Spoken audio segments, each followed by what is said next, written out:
planning. And I would suggest to you, plan your day. I know it will be difficult to begin with, but plan it. What time you want to get up. I'm not saying what time you should get up. It's for you to take a call on what time you should get up. Then get up at that time, whatever time that you decide. I mean, as I did, I used to get up very early in the morning. But I'm not saying that you should get up early in the morning. It depends upon you, because I discovered through my student career that in the morning it's easy to learn things. And since I had law as a paper and I had to do a lot of case studies in that, I had to learn them out. So early in the morning was the best time. But again, as I said, I leave it to you. Then you decide what do you do every hour. And my suggestion to you would be, and again, the call has to be yours. My suggestion to you would be that you should divide the day into studying general studies, various papers of general studies, and your subject that you select. Don't do one paper throughout the day. It will become very boring. Do a portion of that and distribute the day in a manner that you are able to apportion some time to each part of the examination that you will enter. Having done that, and initially you will not really know how much time you should apportion. I face that problem. Doesn't matter. Make out some plan, whatever that plan is, and keep changing it as you go along. Don't change the discipline of the day, but you can, for example, you set, say, 7 days for a particular topic in a subject, or 2 days for a particular topic in a subject. You will discover that either you do it earlier or you will take more time. But in the first round, as you do it, you will discover how much time you would require. Let me share with you how I went about it. I revised everything almost 7 times before the examination. So it started long in the sense that initially it took a lot of time. Then in the second revision, the time came down. Third revision, it came down further. And frankly speaking, on the last day, I could revise the whole subject in a day. So that's how it goes, because you start learning, and then second time when you're revising, there will be a lot of recall. So this preparation is extremely, extremely important. As you prepare, another important thing is, on which I can't give you an advice, is selection of the subject. Of course, the subject that you got to select has to be done in consultation with others and what is your comfort level. So for example, this evening, I'm going to interview 2 officers who qualified this year in 2020 at rank 6 and rank 10. And I was looking at their biodata. One of them did engineering and took sociology as a paper. The other person did engineering and took civil engineering as a paper. Now that's a choice that you got to make. What I would suggest to you in this is, and again, the call will have to be yours, it depends on your communication skills. Now you can't take sociology if your communication skills are not poor. I'll spend some time on helping you improve your communication skills also. But it will depend on your communication. If you're good at writing and your expression, then you can think in terms of sociology if you come from science side. But if your expression is not good and you don't want to take engineering paper, then probably anthropology would be a better subject, because it comes closer to what you would have read. There's not so much analysis involved in it. Sociology, philosophy, political science, all these require a lot of analysis, and communication becomes a very, very important tool of expressing what you want to do. So selection of the subject is very important. Then selection of books for the subject is also very important. Now, my suggestion again would be, don't read too much. The difference between the year that I got into the police and I made into the IS was precisely this. In the first year, I had so much knowledge that I didn't know how to put it in 30 minutes. And that's what I advise everyone. Take a basic book and then keep adding notes to that book. Don't read 10 books and you'll get confused. Pick up one basic book of any subject. I mean, subjects that I have studied, say law, it may again be outdated, but I can tell you a bit. Political science, I can tell you. This is the primary book. And then if you have anything to add, keep adding on that. The other important thing as you study a subject is, and for that matter, anything, initially don't bother about the questions that are being asked. Initially, I have seen some aspirants, they will start with questions that have been asked in the IS. No.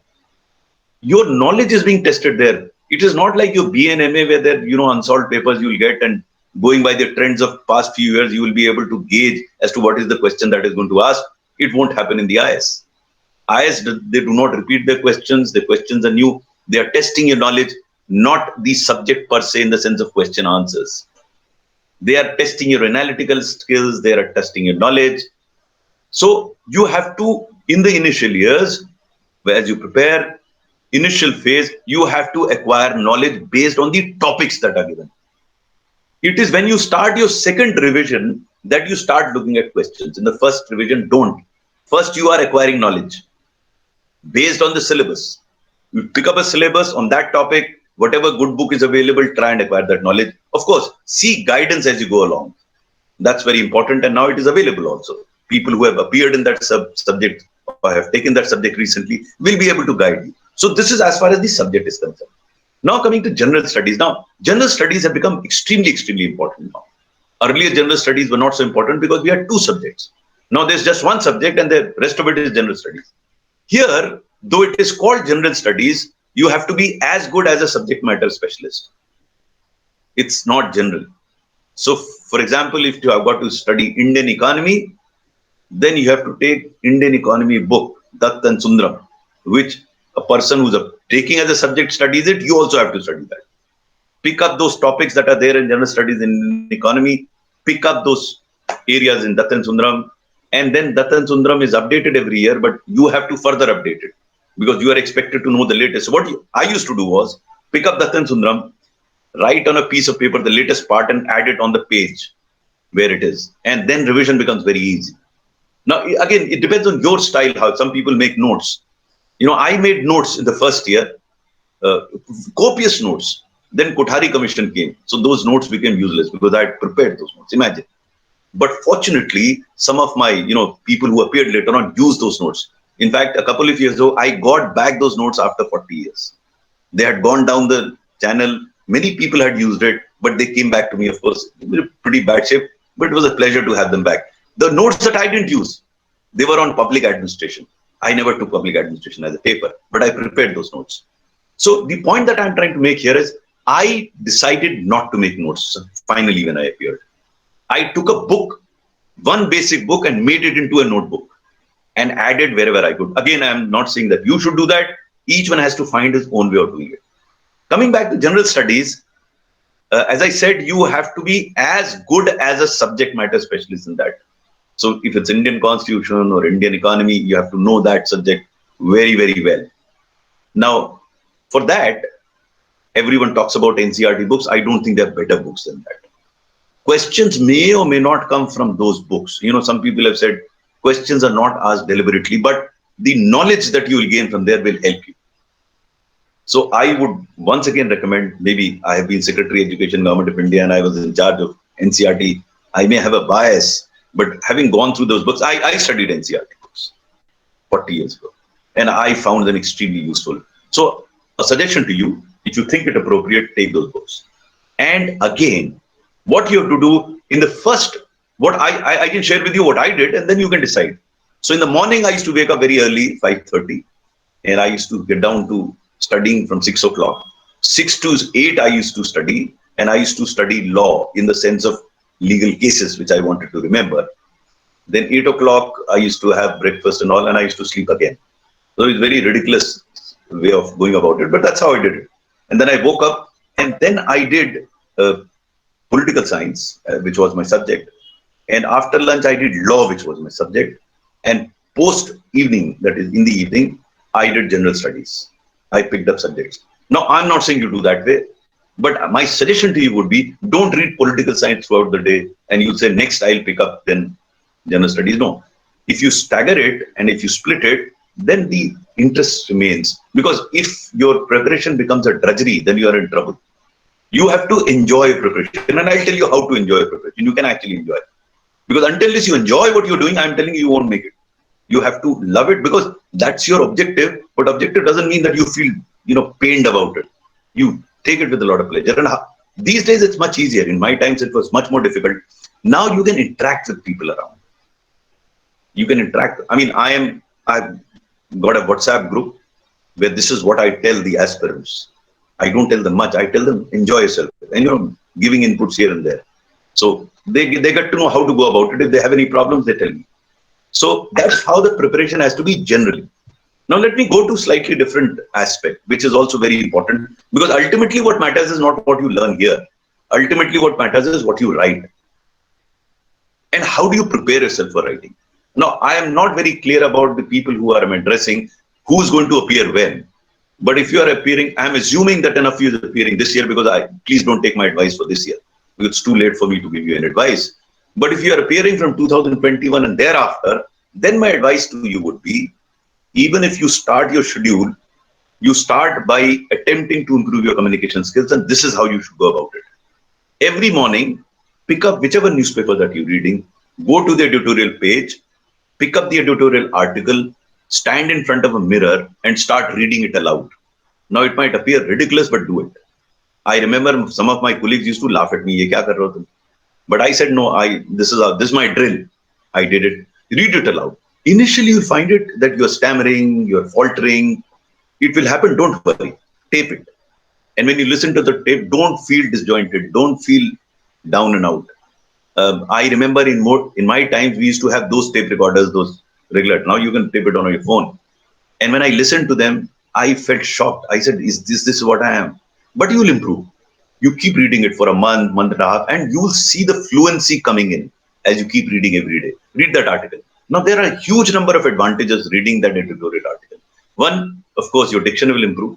Second, your language will improve. Third, your knowledge will improve. Fourth, your analytical skills will improve, because those articles have those analytical skills. Because that article is logically built. You may disagree, that's a different matter, but they built it logically, most of the articles. So pick up a reasonably good newspaper. I would suggest, if you're not already reading, Hindu is one of the better newspapers these days, much more balanced view. So it will be worthwhile looking at that. Now, do this drill till you start feeling comfortable in reading out things. It will take you about a month or so to start feeling comfortable reading. Then go to the next step. The next step is, after you read it, put the paper down and speak it out in your own words. Now, again, you will fumble.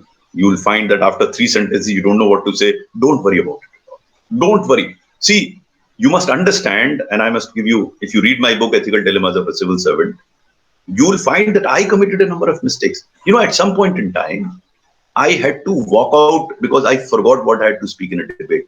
So it happens with everybody. So don't worry if you are unable to do it as fluently. It will come. So the second step is, after you read it out, what you do is keep the paper down and speak it aloud. Again, tape it. This is the second stage. Do it for a month.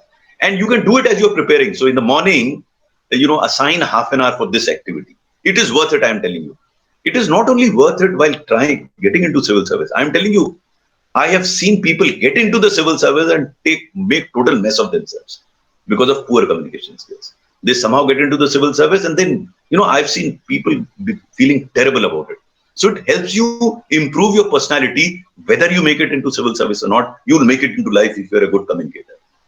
So that's step number 2. Step number 3 is, you read it, keep it down, speak it out. And step number 3 is, sit down and write it down. So these are the 3 critical steps that you have to follow. Now, in following all 3 steps, there are multiple benefits that are going to accrue to you. Why? Because that editorial article is normally about a current subject. If you look at any newspaper, they will be picking about. So your knowledge about current subject improves phenomenally. And as you go along, if you don't understand a word, write it down. Look out for its meaning. If you don't understand a term, if you don't understand a sentence, write it down and discuss with your friends. So that's how you will improve. But assign a time, half an hour. So you read it out in 15 minutes, speak it out in 15 minutes. When you start writing, add another half an hour to write it down. Now, the next step that you can do is, and you have to have the courage to do it, and don't worry about it, because all of us have infirmities. Start sharing what you write with a partner of yours who's also appearing in the civil service. You can exchange. You can form a small, now that's why I say it's much easier now, form a small WhatsApp group and exchange. Let the other person comment on it. Mind you, all your WhatsApp conversation, all your telephone is for a purpose. Mind you. No hello, hi, good morning, good evening, the weather is fine. Please forget that. If you do that, you can forget civil service, I'm telling you. This should be your entertainment. Entertainment in terms of interacting with your colleagues.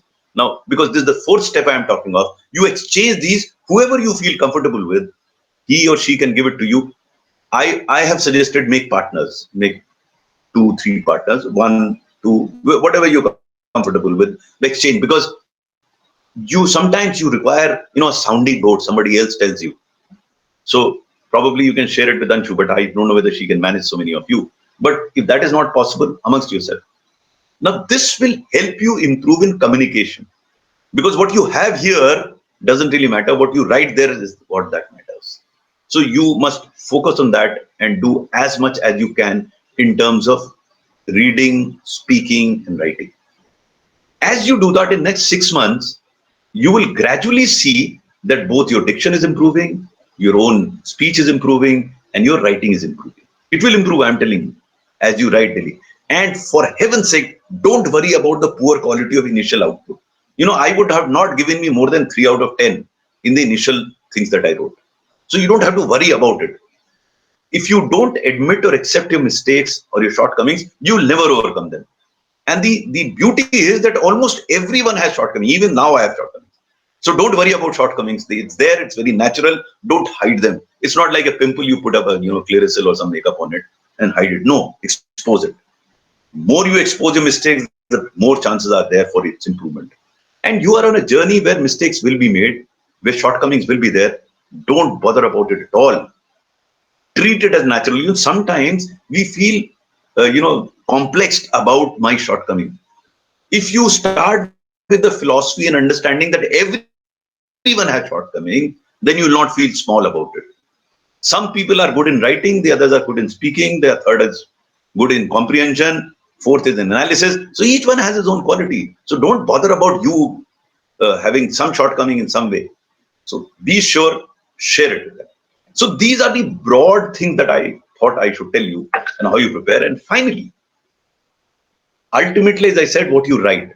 So after you've done 2-3 revisions, then you have to get down to understanding the questions and pick up. Don't start with writing questions. People come to me and ask me, sir, which question should I write? I said, first you acquire knowledge, then you start writing. Then say about 3 months before the exam or 4 months before the final exam, start writing answers. Sit, and when you write an answer, sit for half an hour and write an answer. Don't say, Adha abhi likh liya, baad mein. No, it has to be continuous. And later on, you have to make it into 3-hour thing. But it doesn't matter. Half an hour, write that answer. And you'll get to know whether you are able to write the same thing. Again, the difference between my qualifying for the police and the IAS next year was that in the first year, as I said, I didn't know how to write answers in 30 minutes. In the second year, I could write an answer without counting words in 200 words, 500 words, 1000 words. I knew I was writing. That is the amount of practice that I did second year. Now, don't prepare only for the prelims now for next year. Some people commit this mistake that I'll prepare for the prelims. If you are preparing for the prelims, then you can forget civil service. Start preparing for the main exam straight away today for next year. As you go along, whatever there is overlap of prelims, study prelims. But the preparation has to be mains from now, because after the prelim results are out, you don't have time. After prelims results are out, you should be in the writing mode, not learning mode. Learning mode should have been over by then. Those 3-4 months that you have to write so that, thoughts start flowing seamlessly through your pen without any stoppage. That's the level that you got to go. These days that I'm writing almost 3 articles a week, weekly article for 3 newspapers. And I was putting myself and thinking about 40 years ago, 42 years ago, I could barely write 2 sentences. Now I can sit down and write an article in no time, because having got used to writing, my thoughts, I don't have to think about my thoughts. Sometimes you're translating internally and then speaking, you're thinking. The spontaneity will come with practice. That's what I'm asking you to do. I'll stop here because I would want to answer your questions, because I can go on and on what you should do and what I did. But then briefly about the ethics paper, my suggestion to you would be that understand the fundamentals of ethics. And that's why if you do find time to read Ethical Dilemmas of a Civil Servant, you will find the operational case studies there. For you to understand ethics, it is not theoretical what Socrates said or Aristotle said, what St. Augustine said. That won't help you. What will help you is approach to issues and situations. The questions or the situations that are given in the examination paper are the actual situations. And when you read this book, which I am suggesting to you, it has been written with that in mind. Though, of course, it's purely personal in the sense of my personal experiences, but you'll get a hang of what is ethics. And let me briefly tell you my understanding of ethics. Now, it may conflict with the theories, various theories of ethics, but I am telling you what is my understanding of ethics. Now, I would suggest to you that you must have a clear understanding of your understanding of ethics. Because without that, so I'll tell you how I look at it, and I'll put it very simply. To me, ethics is basically your understanding of right and wrong. What you think is right and what you think. That's ethics. Now, this right understanding or my perception of right and wrong is not true for everyone. So I may have different ethical values as compared to my brother.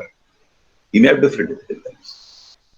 But we may have common ethical values also, probably more than an outsider. But ethical values are permanent or same for everyone. Laws are same for everyone. That's the difference between law and ethics. Laws are codified form of ethics where they apply uniformly. There could be a situation where there is a conflict between law and your own value system. For an Naxalite, he thinks that the laws are not contrary to his ethical values. That's why I say the ethical values vary from individual to individual, from brother to brother, from family to family, from society to society, from country to country. So you can't say the same ethical value system would be there in the US and India. However, there will be certain set of ethical values which will be similar for US, those residing in US and here.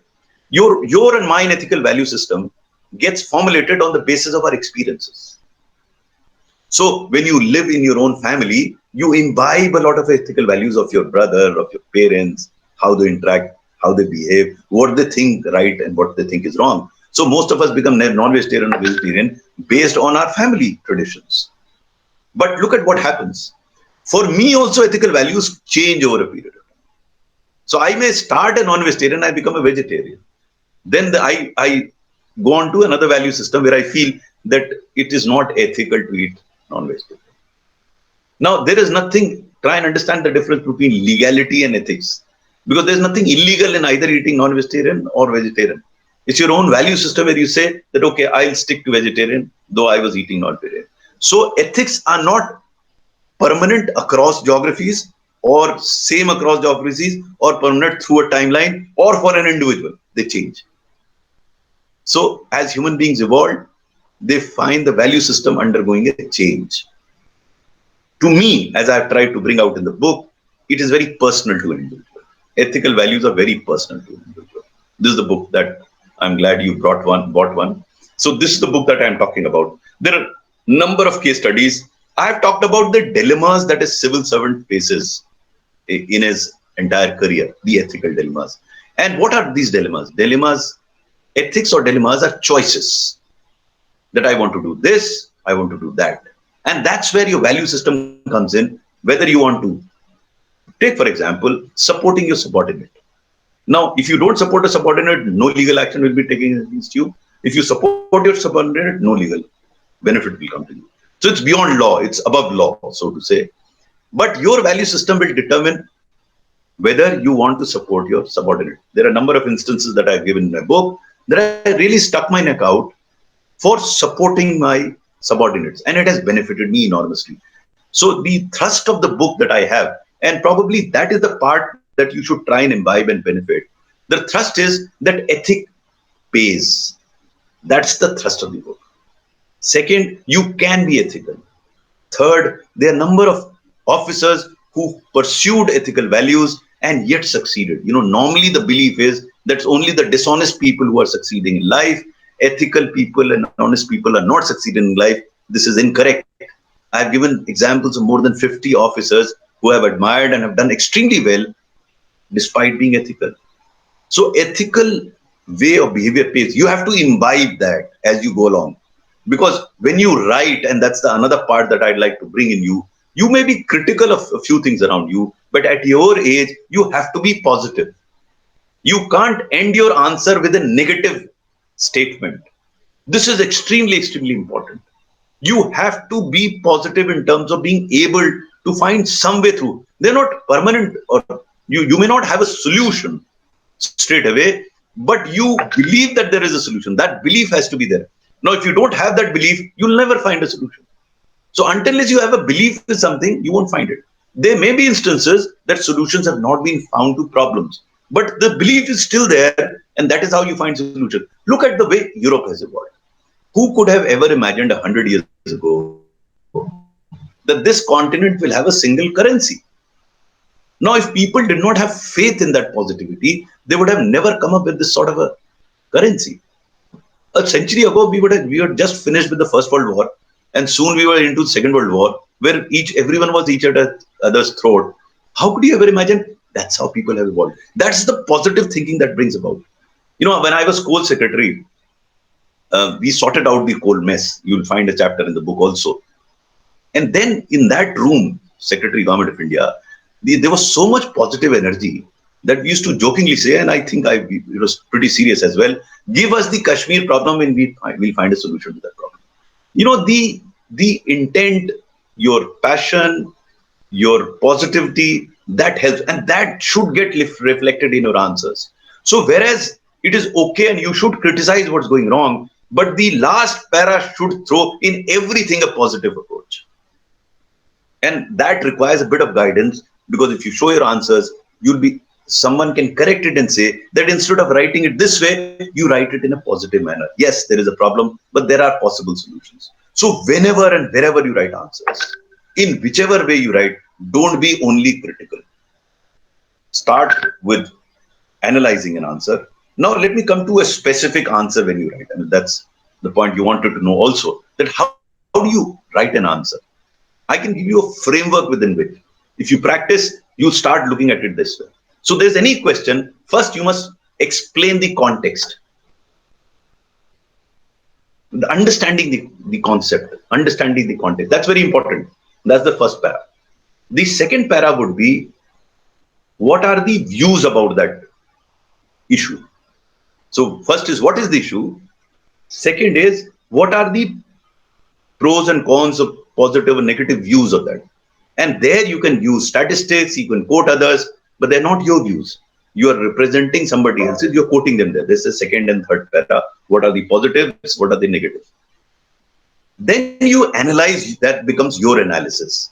That again, you use statistics either to agree or disagree with what you said earlier, what others have said earlier. And finally, there is a conclusion. When you conclude, that is where you have to be extremely positive, that there are solutions and you will be able to find solutions. So I'll stop here. Again, as I said, I can keep going on. If you have questions, I think you can ask them live here. So I should be able to listen. Yeah, so we will be again giving this book to our students, and we are recommending this book for the General Studies fourth paper, that is Ethics, Integrity and Aptitude. At the end of, I would also, Anshu, I would suggest that you can give my email ID to your people here. Yes. If they have any questions with regard to the book or otherwise, they can mail to me, and I'll be very happy to respond to them, because that will help them in their ethics paper. Yes, now you can open up for questions. I have one question. Yes. So, what motivated you to become an IAS officer? What was your? Okay, so let me take 2-3 minutes to explain this. When I was 10 years of age, I found a piece of paper where my dad had clearly defined what subjects I will take, where I will study, what I will study, and become an IAS officer. So the decision to become an IAS officer was my father's. Then I made it into my dream, and I became an IAS officer myself. And having put in 38 years as a civil servant, in another book, in the last chapter I write, if I were to be born again, I'd like to be an IAS officer all over again, because of the sheer opportunities that this service provides. It's absolutely amazing. The sense of satisfaction that you can derive out of helping the poorest of the poor, or anybody that you want to. This service is absolutely amazing. Both books bring this out clearly, that it's an amazing, amazing way to serve the people of the country. Thank you so much. So I have a question. Yes, can you identify yourself? Yeah, this is Vidhi Singhal, sir. Yes. And what's your background, Vidhi? So I have a business background. We are into hospitality business. Okay, then you want to go into civil service? Yeah, sir. I mean, just sharing Which a year? little thing, just because. Sorry, Which year sir. do you want to appear? Which year do you want to appear? Sir, I am looking forward for the next year, 2021. Okay. Yes, but go my ahead. preparations are not as good as it should have been. So I'm not pretty sure as to if I'll be able to do it or not right next year. First But of I'll all, give be sure give of it an no, attempt. be sure of yourself. You still have time. What But you are in August. You have I full haven't 1 been year. preparing that Yeah, well. So yeah. Okay. yeah, my question to you, sir, was that you told that the newspaper reading and the writing has to be done, right? So is it for the entire newspaper or just the No, editorial no, part no, of no. it? You didn't. I mean, I wish you had this. I have said pick up the editorial page Only the and editorial page. pick, no, not only the. You don't have to read the entire editorial page. Pick up the editorial article. This article appears on the right side of the editorial, which is normally on the left side. Right at the center top, there is an article in every newspaper. That's the editorial article. That's it. Oh, And it should okay. not All take right, you sir. more than 15 minutes to read that and 15 minutes more to speak about that. So half an hour, if you could put it every day, you will see the improvement yourself. You will come back to Anshu ma'am and tell her, ma'am, now I can speak more fluently now. And your information, knowledge, understanding, analytical capabilities all will improve. Do it. I have advised it to a number of people and number of people have benefited out of it. Thank you so much, sir.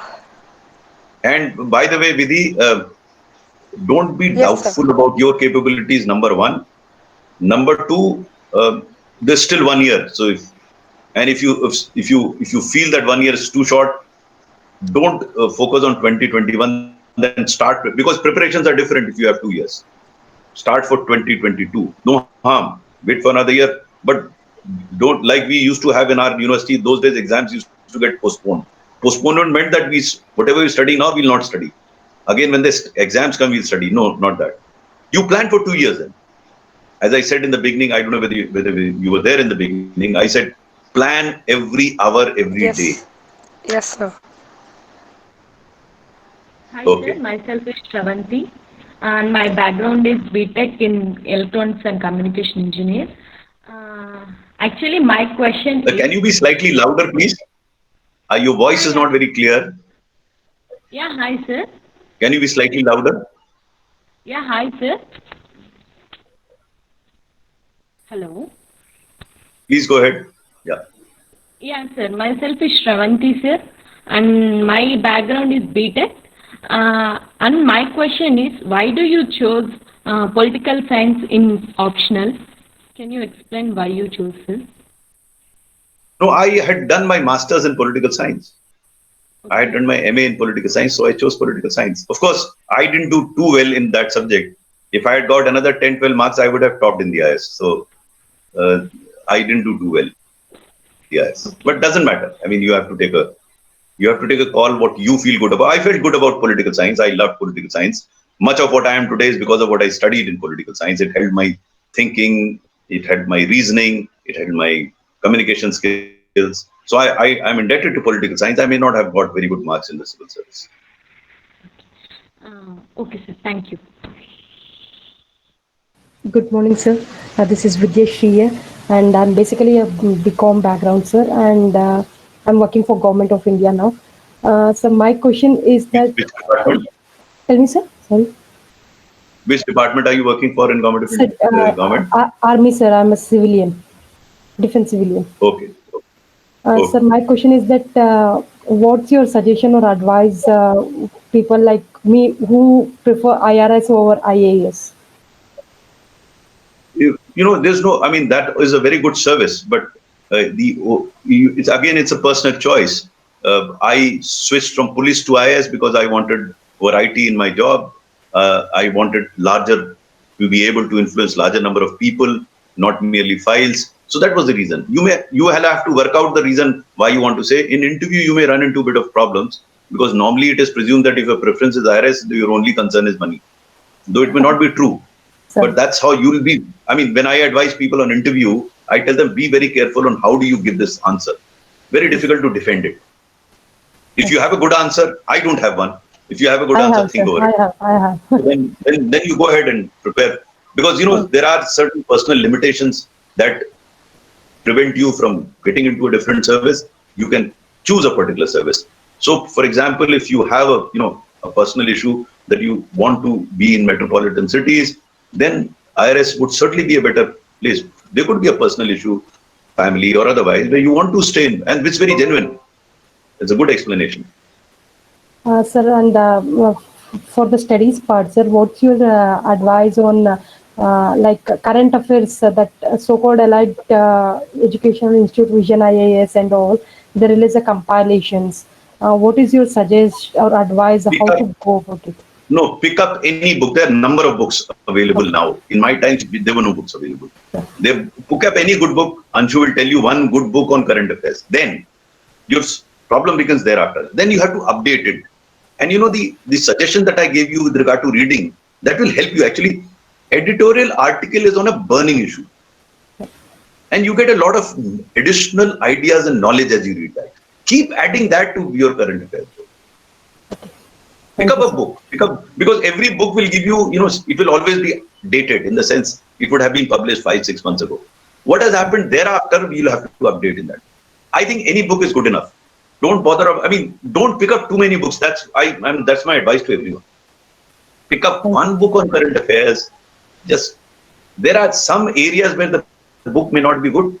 Select that from elsewhere. And today everything is available on internet. You don't have to go anywhere. You actually type that subject and everything is there. You add to that current affairs book. Thank you so much, sir. In my time, I had to go and sit in the library and find out everything. So basically, we ask our students to read the newspaper daily and prepare the notes from the editorial. No. So let me tell you, newspapers. Pardon my saying so, are trash. Frankly speaking, I don't buy any newspaper now. Okay. So that's why I'm asking you not to read the newspaper. Read the editorial page only. Editorial, okay. See, news. If you look at it, 10 killed, this rape, that police station. Why waste your time? No. Editorial will give you everything. Editorial only, yeah. And if you find time, don't watch television, but watch the Doordarshan news in the evening. Yeah, that's what it. That's what we are. Just the Doordarshan news in the evening. Half an hour, you will be updated with all the current affairs. You don't have to. Don't waste. I shouldn't be saying that. Don't waste your time reading newspapers. Read only the editorial page. Watch Doordarshan news. Yeah. Because it will be very difficult for you not to get distracted with spicy material that comes in the newspaper. Yeah. And it is because we all are fond of masala, so they give you masala newspapers and televisions. I don't watch television even now. I don't read newspapers. Internet gives you everything. You go, they will give you the headlines. If you want anything important in that, click on that and you'll get the details. Why waste your time on newspaper? Anyone else want to ask a question? Please come on camera and ask. And you have to tell your name and education. Hello, sir. So there is, it is Huda, is that right? Yeah. I'm Huda, and my base subject is commerce. And will you be suggesting an aspirant to go with the graduate subject for the optional, sir? No, again, as I said, the choice will have to be yours. I can't suggest it to you that you should do, because I don't know how good you are in that subject. Only you know how good you are, or maybe who's associated with you. And these days, in any case, the value of subject has come down quite dramatically. It's almost half the value that when we appeared. There used to be 2 subjects. So if you've done, the better part is, even if you may not be that good, picking up a new subject will require a lot of time for you to prepare. No, it depends on if you're preparing, appearing in 2022, then you can probably pick up a subject, but then you have to start from scratch. As against that, you've done your bachelor's in commerce, you'll have some background of commerce, you should be able to do it better than any other subject.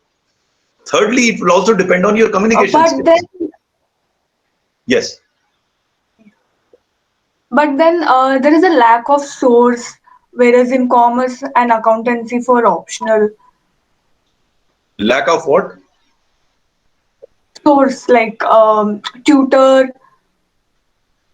You don't require tutors. And today there are books available. I have not studied commerce in that sense of preparing for the civil service, but other subjects I know, books are available. Someone can guide you which are the books, and you will find somebody who can explain, because if accountancy is there, the people who will be able to guide you on accountancy. It depends on your comfort level. Don't go by what is available in the market. Go by what is available inside you, what you feel comfortable, and then you'll find people around you. Thank you, sir. And for accountancy, you have many teachers in Bangalore. They are very good teachers. No, I refuse to believe that the guidance is not available today. In fact, more guidance is available than is required. So you have to be careful about that. There's a question here in the chat box which says how to make a proper timetable for 3 years when there are several subjects. 3 years is a very good time for you to actually start preparing from scratch. So it's Mani Kantan. Are you there, Mani Kanta? You Yes, typed sir. the Yes, sir. You're there? Okay. Money, 3 years is a very good time for you to prepare, but don't wait for 3 years to be over to start your preparation. You can start your uh, schedule upfront on improving your awareness levels, improving your communication skills. The next 1 year should be totally dedicated to improving your awareness levels and your skills, and maybe 2 hours, 3 hours on the subject that you want to pick up. So you must improve your general awareness, say about Indian economy, Indian constitution, your language, your expression. These are things you should totally focus on. Now, these are very soft part, so you will never be able to gauge. So it's not like mathematics that you've done three, sums and you can calculate. It doesn't work that way. You'll have to be much more committed here because the results will start flowing in after some time. So what I suggested earlier, that you have sufficient time to improve your communication skills. I keep repeating this word communication skills because ultimately what matters is what you write, and what you write will be dependent on your capability to express. And of course, for that you have to have knowledge, you have to have analytical skills. That has to come through reading that you do. So you can do a lot of reading, you can do a lot of talking, you can do a lot of writing as well.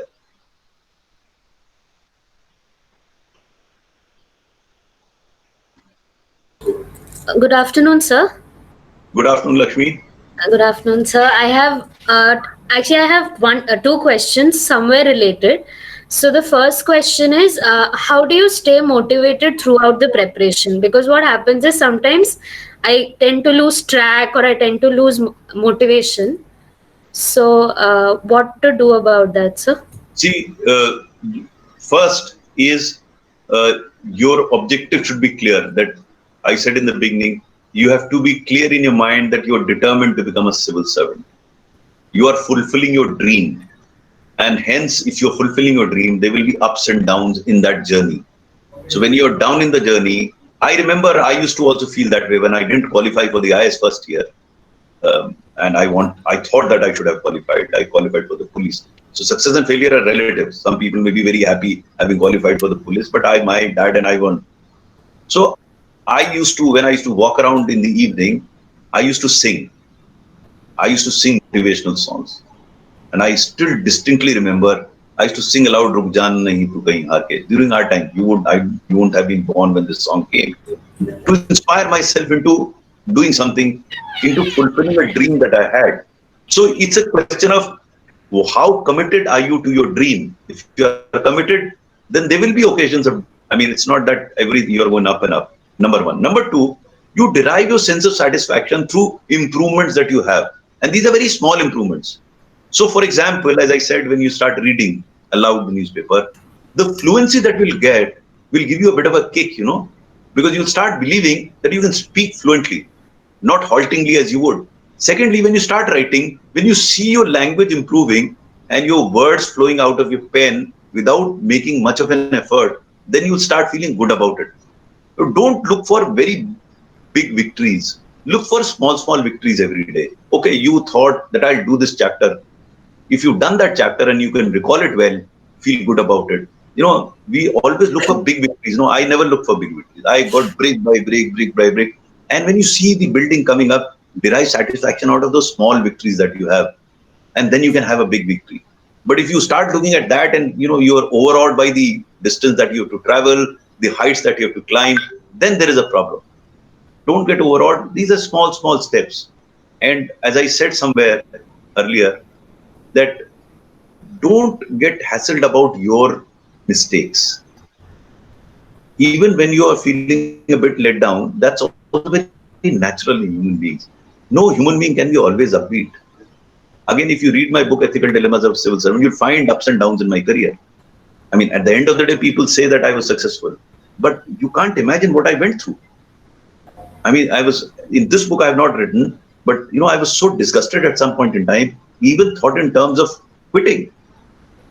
So it's not that everyone has this journey up and up. That can be your ultimate objective that you have in mind, that I have to become a civil servant. And that's what drives you. Your demotivation will come from small failures that you have, that you are writing and you are unable to write well. What you have written is not good enough. I told you, you must be comfortable with it in the sense that not everyone has that. Only geniuses have to begin with. But the comfort comes from the fact that there have been number of people like Anil Swarup who are absolutely useless at some point in time could come up and do it. So if you read, I have in my first chapter, in the first till class 7, I didn't even win a single award. I was so frustrated. And my mother used to tell me, don't give up, carry on, your time will come. I won my first cup in class 7, and thereafter I won every award that you can think of, any single individual can think of. But it has its own time. You have to persevere, continue, and be with people who are positive. That's very important. Who are you sitting with? People who are down and out or who are upbeat? Select your friends. You have a choice. Sit with them. And during the day, I forgot to tell you, when you prepare your program, you must have 1 hour to relax. And how do you relax? You can relax through music or through an interaction with a friend. Go out for a walk with a friend and relax through discussing a current affair issue. Let each one speak for 5 minutes and then discuss. So even relaxation is, tuned to your civil service. So that's how you do it. And another thing which you might look into, and others can also look into, how do you change your habit? Because there's some habits of, picking up the phone and going through messages. How do you can change it actually. You can change your habit. But you have to do that consistently for a period of time, and then it happens. So for example, since I had to learn these cases in law, I had to get up early in the morning, but I was a late riser. How do I do that? So you associate the changing habit with something good for test matches. And those who know cricket, in Australia, the test matches begin at 5:30. India played 5 test matches. Each test match was 5 days. For 25 days, I woke up at 5:30 in the morning to listen to the commentary. Because I look forward to that commentary. I was very fond of cricket. I'm still very fond of cricket. So I associated something good with I enjoyed to change my habit. To some of the youngsters, I suggest you select a girlfriend or a boyfriend who wakes up early in the morning and ask him or her to give you a message. You'll obviously get up early in the morning. You'll enjoy interacting with your boyfriend or girlfriend. And then you'll get into the habit of getting up early in the morning. But don't chat for very long. Civil services are important. Okay. Also, sir, about ethics in general and even in the service and through our studies, how do you hold on to your ethics for a very long time? Because, there are a lot of factors that can maybe I can speak for about 3-4 hours on this subject. But I would suggest you read the book. And then if Anshu organizes another session, I would like to discuss this book only. And in an hour's time, you will understand the essence of ethics. Now, I can talk about it. There are a number of examples given in that book where after reading, you will be much more clear. And once you are clear, you will have some questions left. And maybe if she organizes another session, those that would have read ethics, ethical dilemmas of civil servant, I will just discuss the book. And through that discussion, I can assure you, your fundamentals will become absolutely clear. Thank you, sir. Thank you so much, sir.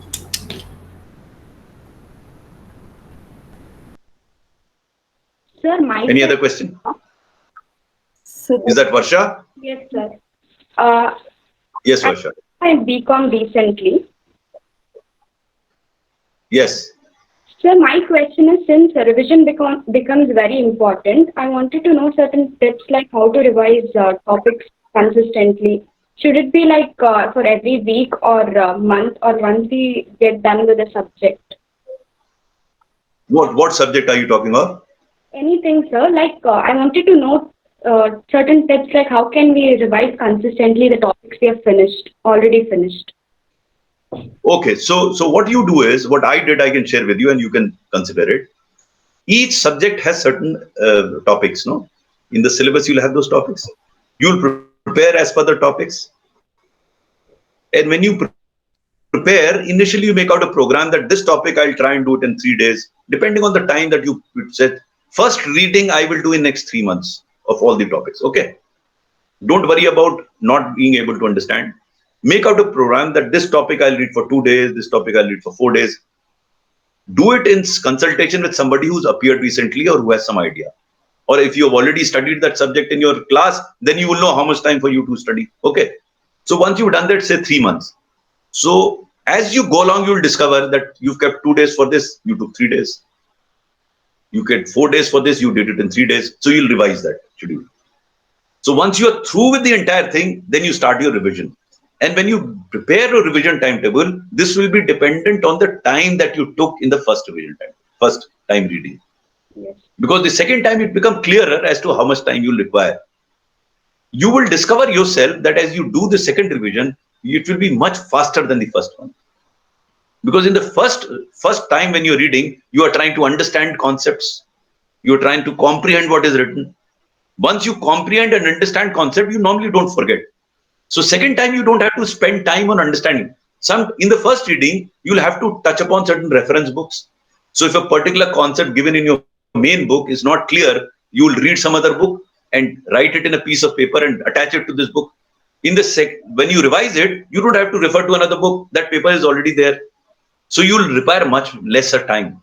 I can again give you a personal example. That revision took almost half the time of the first reading. But I'm not saying keep it that way. You must, in the first instance, you must try and understand. First reading is understanding the concepts clearly. Learning can come in the second part. But if you don't understand concept, you can't learn. You must understand the fundamentals of what you're reading. It will take a longer time because you may have to discuss with somebody. But in the revision part, you would have understood maybe one or two things you would forget, but most of it you will come back to. So that's how you prepare your timetable.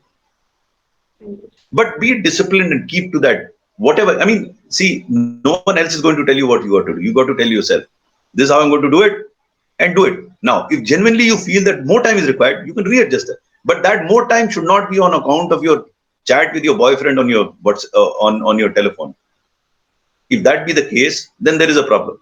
If you are learning and understanding, it's taking more time, fair enough. It will take more. So that's why I'm glad that you're discussing it now with me, because if you're preparing for 2020 exam, then forget it. If it's for 2021, you are comfortable. You still have time, you can do it. Thank you. Sir, I have a question. So normally, how much time does it requires to prepare for the IAS examination? Because the students, they come to us and, they want to prepare within 6 months and write. After class 12. Sorry, sir? After class 12. So. Start preparing after class 12. Okay. So it will take around, 2. As early as that. Yeah. So it takes. No, it's not a question of time. Okay. No, if someone comes to you for 6 months, I would not entertain them We at all. don't do admission. Professionally, you may be required to do it, but you can't help them much. You can only shine it a bit. Yeah. Because the preparation has to start well ahead. Because not only in terms of, I keep saying, developing your communication skills, developing your awareness levels, developing your knowledge, all this requires much more time than what is required, and given the competition that we have. Now, I'm not talking of exceptions. People who are bright, brilliant, already have good communication skills, can prepare and give the exam. That's not an issue. I'm talking of a normal human being who wants to come. It's a much longer time. At least he should prepare for 2 years. 2 years is the minimum time required. But 6 months, you can only guide them how to write an answer. You can't teach them anything. How to present your case. That, of course, that's another session you can have on how to write an answer. That's a very important thing. And I would not want to discuss with anyone on how to write the answer who's appearing even in 2021. I would discuss with them 3 months, 4 months before the exams. Then I can have a session of 1 hour and tell them how exactly to write an answer. Pick up examples and tell them this is how the answer is to be written. When they already have some knowledge, then only they can understand. Obviously, otherwise, how do you, first is gaining knowledge and improving your communication skills. That's it. That's the first thing that they have to do. Any other question regarding illegal road issue? But even though politician going unethical in this case study, I'm going to show what should I do? No, you do your, see again, this is Gandhuru Sravanti. Are you there? Yes, sir. Okay, so you raised this question. Again, I would suggest you read the book and you'll understand what I'm saying. My contention is ethics forces you to do what you think is right and be prepared for the consequences. You should not be doing what others think is right and then suffer as a consequence of what he's saying. Again, that's a personal choice. That's what I did. I did what I thought was right and I was prepared for consequence. Now that you've raised this issue, let me give you two examples from the book. Will help you understand what I'm saying since there is a bit of time. There was an instance when I had just joined the service. I was into it 3 years. I was posted as subdivision magistrate in a district called Hardoi, central UP. Very poor law and order, crime ridden. But what made matters worse was the assassination of Mrs. Indira Gandhi in 1984. And all hell broke loose. Ruling party people were burning the shops of minority community. So I got down to the streets and started arresting them, this, that, and everything. But there was this very powerful MLA of the ruling party who was not visible, but in the background, he was doing all the wrong work. So I made out a National Security Act case against him and sent it to the district magistrate. Now, this was unthinkable, even now, even then. You can't make out a case against that powerful MLA. I made that and sent it across to the district magistrate. Now, the decision was to be taken by district magistrate, but this message went around that the sub-divisional magistrate has submitted this report. Of course, it immediately improved the law and order situation because, you know what, I tell everyone that the government runs through the belief in government. So everyone felt that if this guy can send a report for MLA, he can take anyone to the cleaners. But this MLA got very annoyed. He went to the state headquarters, Lucknow, and then spoke to some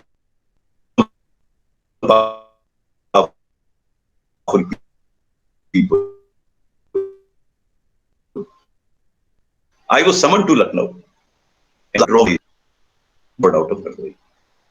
So this was the price that I had to pay. Of course, later on in life, in service, I came to understand this whole business of transfer and had a philosophical approach to it, which is also there in the file. So I paid that price, if you call it. I don't call it price because for a civil servant, transfer is like death. It is inevitable. It has to happen. So you don't have to worry about it. But look at a similar situation elsewhere. I was posted as district magistrate Lakhimpur Kheri, and this Ram Janmabhoomi agitation was happening. Now, all the districts around Lakhimpur Kheri were under curfew, but Lakhimpur Kheri was not under curfew because everyone in the district believed that if anyone did anything wrong, the district magistrate will put him behind the bars. That was the Iqbal, as I called it.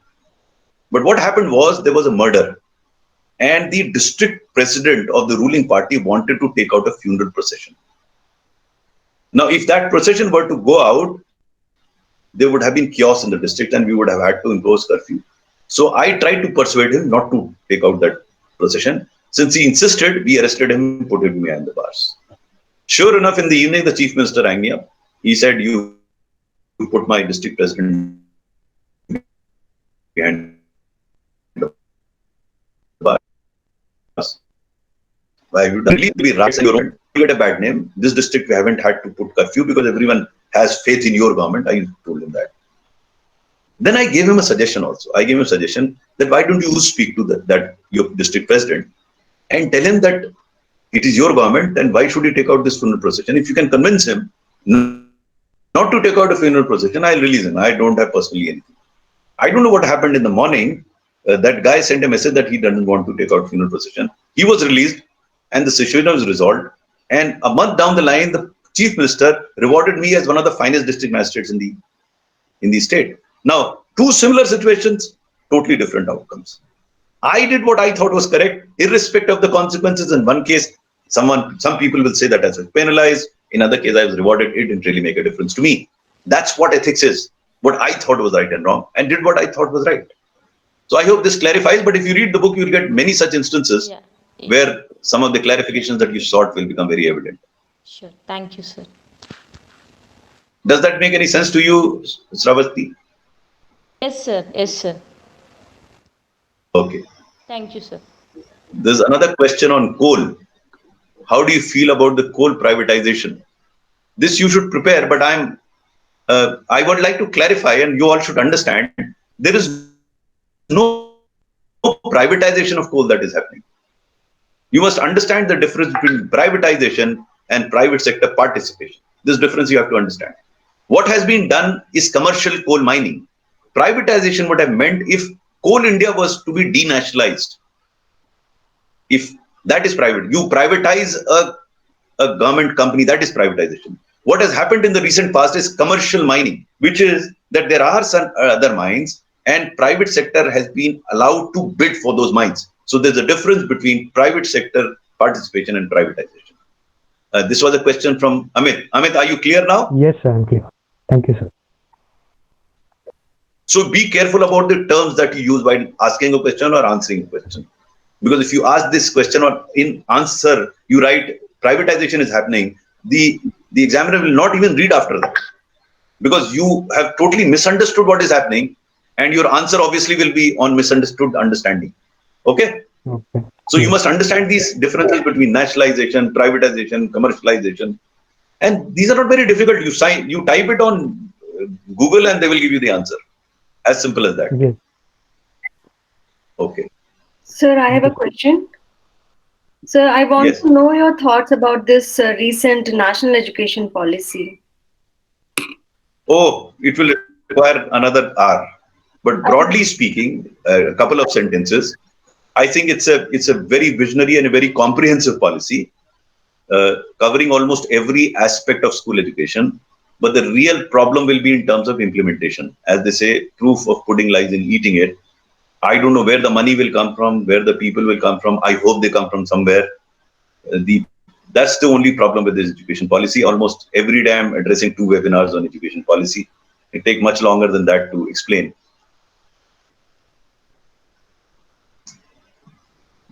If anyone has any questions, please ask. One question solution regarding RTI was when we apply for RTI by paying fee, then get the information. My question is when information is given after the fee paid, why can't they publish the whole government working process to bring transparency? No, RTI, I made in my organizations, both coal and education, made RTI totally redundant. How?